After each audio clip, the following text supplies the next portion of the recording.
नमस्कार बच्चों, बीसीए वाले के इस सेशन में आपका स्वागत है, अभिनंदन है। और आज हम लोग पढ़ रहे हैं क्लास 9वीं के फिजिक्स का ये गति का तीसरा लेक्चर है। इसमें हम लोग जानने का प्रयास करेंगे। अब तक हमने क्या क्या जाना कि दूरी किस तरह निकाला जाता है, विस्थापन किस तरह निकाला जाता है, चाल क्या होता है, एक समान चाल क्या होता है, वेग क्या होता है, असमान वेग क्या होता है, असमान त्वरण क्या होता है। अब इन सभी चीजों को हम ग्राफ के माध्यम से निकालने का प्रयास करेंगे, ग्राफ के माध्यम से जानने का प्रयास करेंगे। तो सबसे पहला बात सर, ग्राफ बनता कैसे है और ग्राफ है क्या? तो ध्यान समझिए, ग्राफ दो चर राशियों के बीच संबंध को दर्शाने का सशक्त एवं सुविधाजनक विधि है। ये क्या है? एक विधि है जो दो चर राशियों के बीच संबंध को दर्शाने का काम करता है। वो क्या कहलाता है? तो ग्राफ कहलाता है। तो ग्राफ को खींचने का एक तरीका है।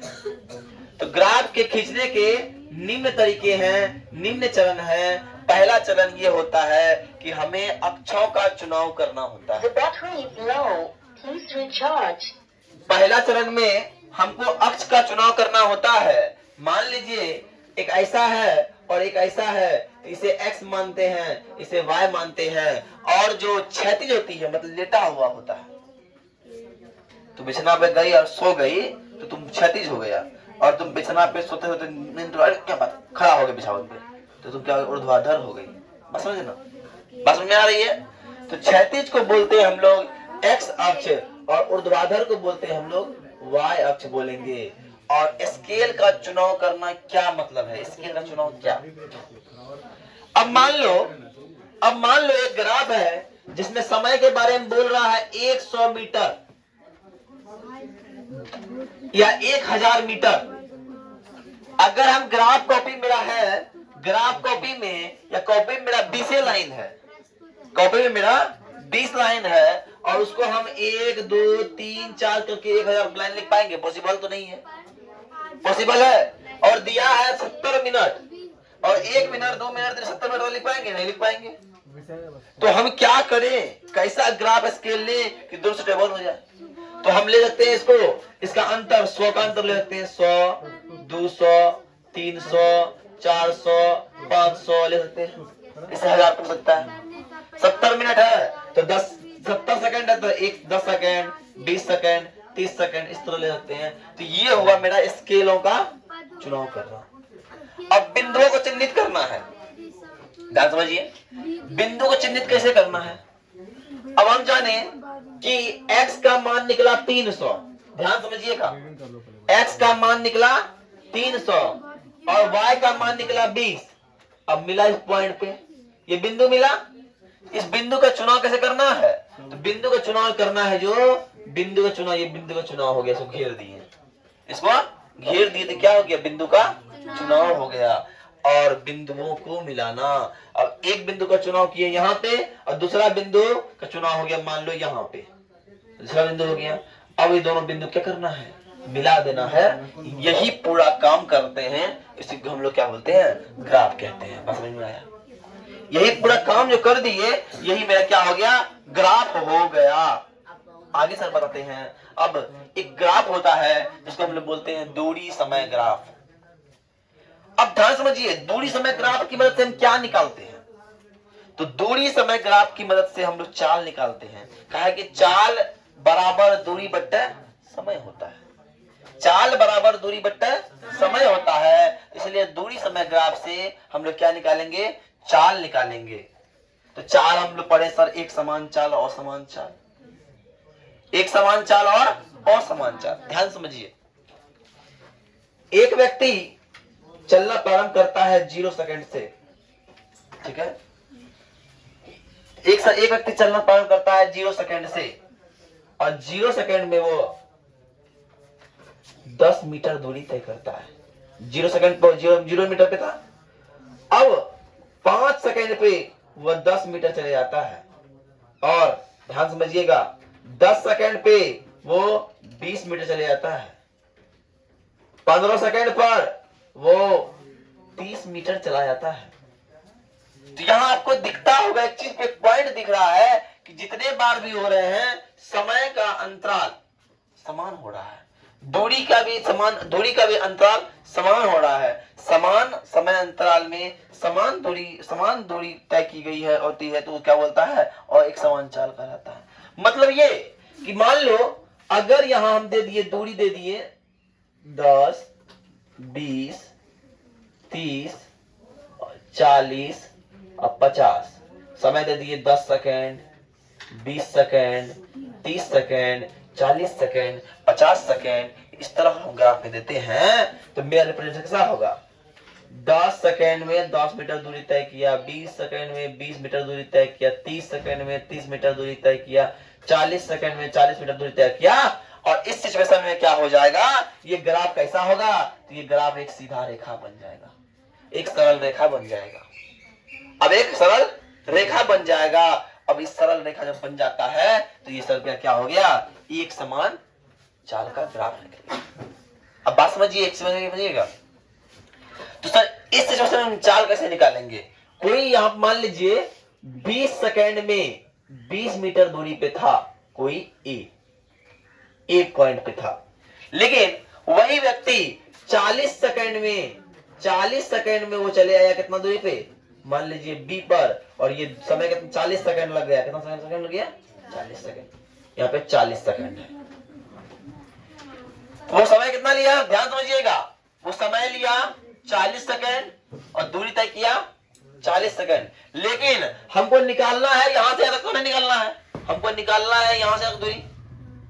मतलब ए से 20 सेकेंड पे वो कितना दूरी पे था, 20 सेकेंड में 20 मीटर दूरी पे था, और 40 सेकेंड में वो 40 मीटर दूरी चला गया। तो इसका हमको चाल निकालना है, तो कैसे निकालना है, तो चाल निकालने का रिप्रेजेंट करने का तरीका होता है सर, इसको हम क्या करेंगे, ट्रायंगल के रूप में बना सकते हैं,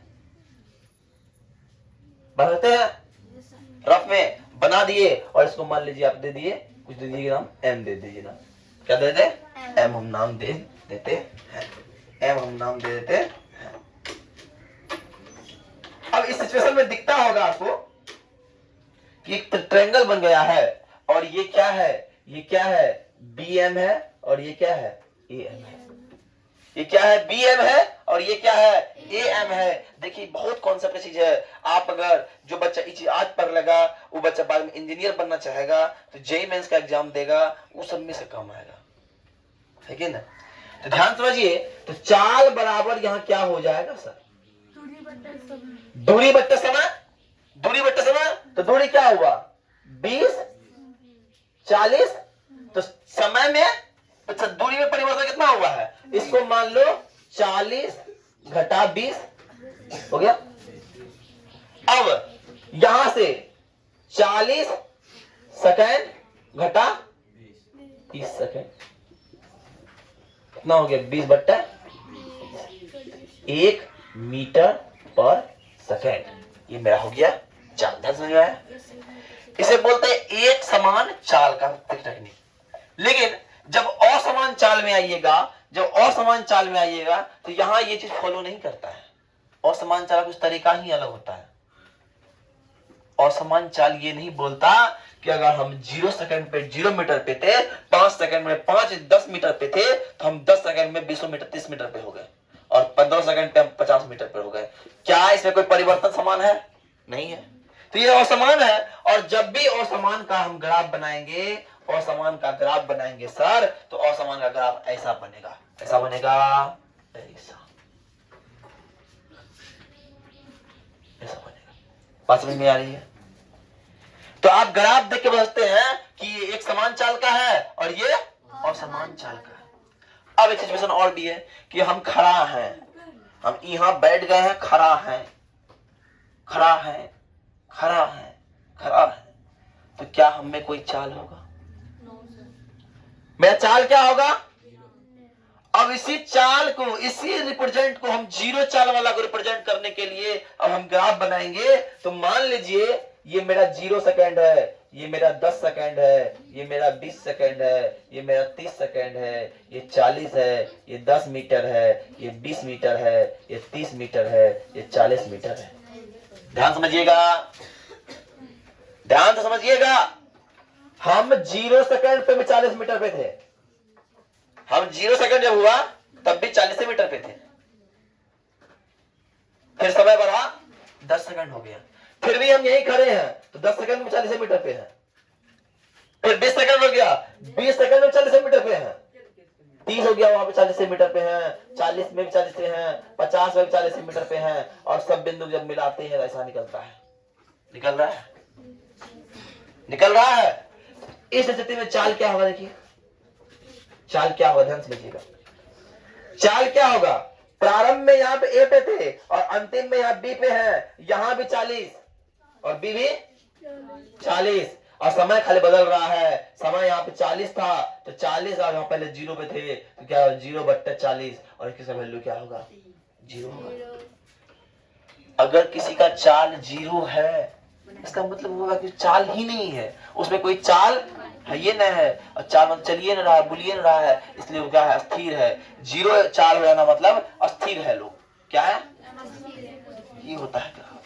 बात समझ में आ रही है? देखिए आज जो बताए, आज से पहले जो पढ़े वो रटने की चीज था, आज जो चीज था समझने की चीज है। जिसको ये कॉन्सेप्ट क्लियर नहीं हुआ होगा, सच बता रहे हैं, आगे फ्यूचर में बहुत दिक्कत होगा। इसलिए समझ लीजिए, उतार लीजिए, आगे बढ़ते हैं।